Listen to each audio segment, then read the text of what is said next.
Welcome to my very first video made in English, because today I want to share with you guys some of my very unique and helpful tricks in improving your language speaking skills.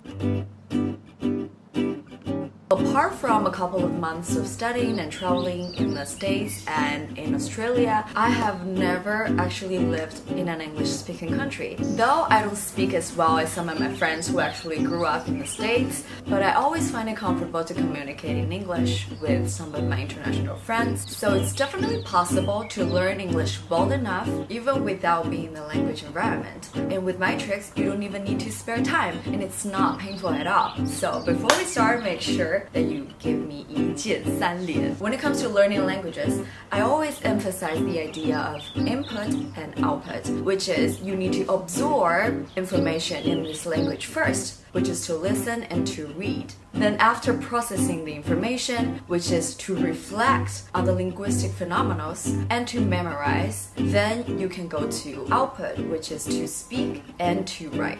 First, input.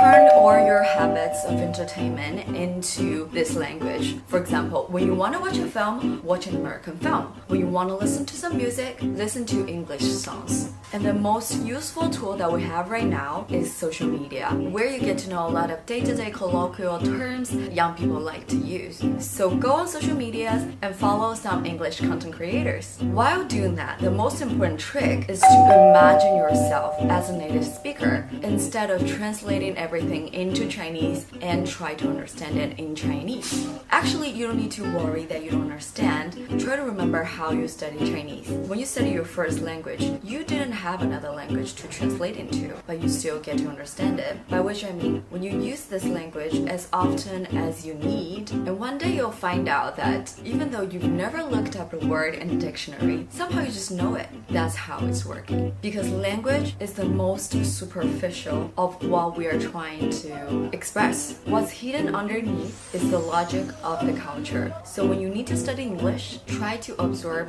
information directly in English. Otherwise, you're always gonna study Chinglish. When it comes to output, the best way is always to have a partner with who you can practice speaking it. It could be a native speaker or someone that's also studying this language, because compared to knowing something, you hear it, you react, and then you say it out loud. It's a totally different process.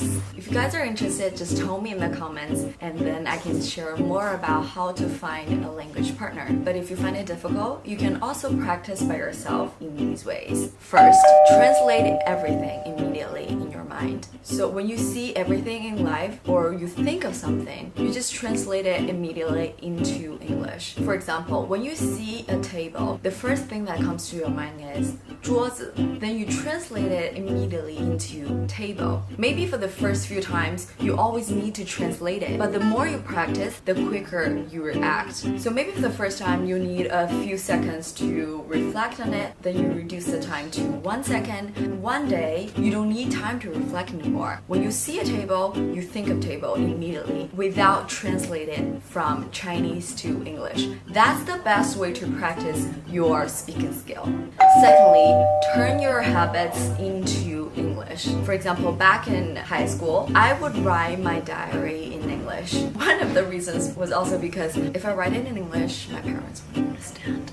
But also when I later started learning Italian, I would use Italian to write my diaries. The more you practice, the more comfortable you feel with this language. For example, I always found it really difficult to remember the months and the dates in Italian. And I had this habit of writing down all my schedules on a notebook. So then I started writing all the dates and the month in Italian. Then without any efforts, I just remember them all. And then, last but not least, the spirit of a language is actually your emotions. Have you ever noticed that there are some people who are actually pretty good with grammars or they have a huge vocabularies, but when they speak it, you just don't feel like it. It's all about the facial expressions. That's transmitting actually more information than the actual words that you are saying out loud. sound. For example, when I speak in English, my voice just change and also my facial expression, my hands are different. Però quando parlo italiano, devo usare le mani, devo muovere la testa, le spalle, tutto. 但是当我说中文的时候，我看起来就是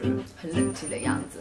So if you're trying to fake a native speaker, maybe try this out first. So yeah, guys, these are all my tricks. And in the end, I want to say this one more time, not to think of learning language as a very serious and boring thing to do, but take it into your life. When you're using it, thinking of it every minute in your life, you're studying all day without even noticing. Insomma, sono Chloe, studio comunicazione internazionale e linguistica. Seguitemi per più consigli interessanti sullo studio delle lingue.